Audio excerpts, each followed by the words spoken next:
Narcissism is rampant, right? Actually, not, because narcissism is not what you think. Hello, I'm Dr. David Hawkins, Director of the Marriage Recovery Center and the Emotional Abuse Institute. And I'm going to talk about narcissism first because the word is overused. Anybody and everybody that is selfish and self-centered is called narcissistic. And I get it. But let's be clear about something. Narcissism, I'm going to run through the 9 traits that are typical of NPD, Narcissistic Personality Disorder. And then I want to talk to you about what do we see more often? What do we see more often? What's more prevalent? All right, NPD. NPD, by the way, folks, is relatively rare and occurring in, I don't know, 0.01% of the population, maybe. But again, we don't really know because anybody with NPD is not likely to rise to a study or to be seen in a clinic because, I mean, they are way out there. And so when we say NPD is difficult to treat, that is really true. It's difficult to treat. But I want you to know that I don't know when the last time was that I saw someone who truly had narcissistic personality disorder. And we receive dozens and dozens of referrals every month.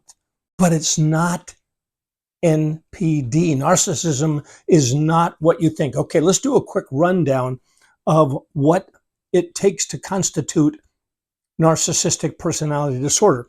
By the way, I think the day is going to come when it's no longer in the Diagnostic and Statistical Manual. I'm not sure it will be around.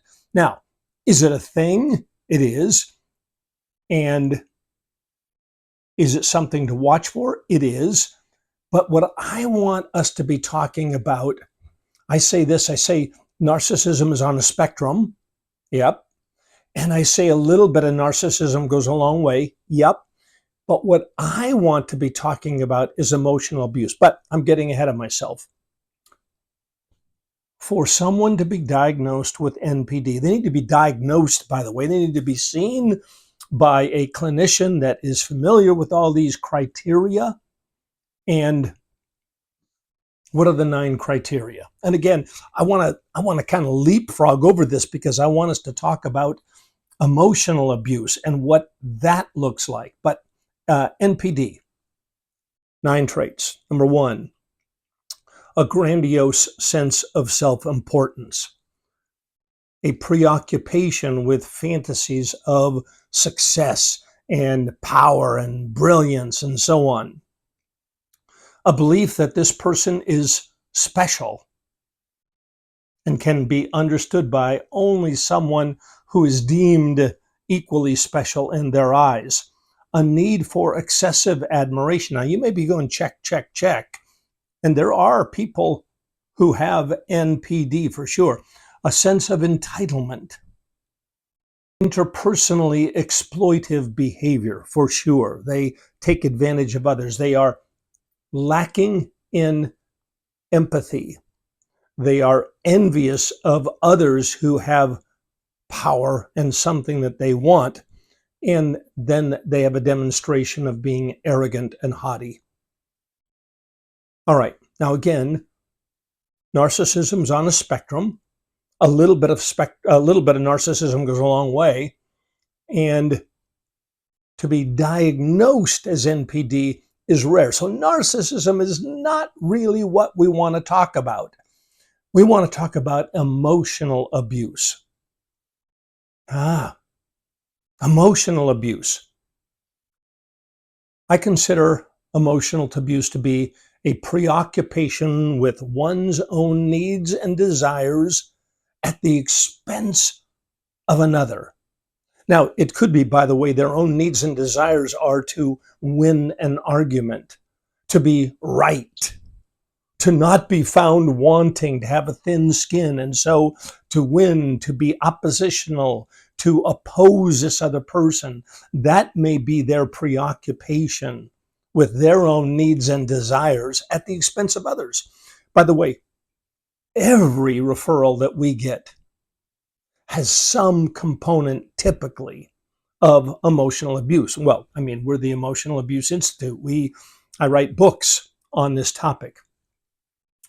So emotional abuse, which occurs again and again and again and again in a relationship. Oh my goodness, if it's one time where an individual is selfish, where they do something that everyone would consider immature and self-centered, that's not a problem. But if it's a pattern, if it happens again and again and again, and this other person becomes smaller and smaller and smaller, and the person who's preoccupied with their own needs and desires becomes larger and larger and larger, this other person, the emotionally abusive individual, doesn't make space or time for this other person. All right, narcissism, it's not what you think. So we should all sharpen our language rather than even saying that person's a narcissist. I think we should be saying that person's emotionally abusive. They have a pattern of diminishing and devaluing me, and a pattern of arrogance and control. All right, narcissism, it's not what you think. Let's get clearer about what is going on. Does it still need intervention? For sure it does. Are there attitudes of empathy that have to be cultivated? Are there attitudes of arrogance and haughtiness that have to be diminished and confronted? They are. One more point. Narcissism, it's not what you think. And it's meaning, I want to say this too, that intervention is possible. Our programs for men are filled every month. Now, it takes a breakdown to have a breakthrough, for sure. It takes confrontation. It takes this arrogant, haughty, emotionally abusive individual to discover that what they're doing, the ways that they are coping, are not working as far as creating a loving and caring and wonderful relationship. All right. I hope this has been helpful to you. Narcissism, it's not what you think.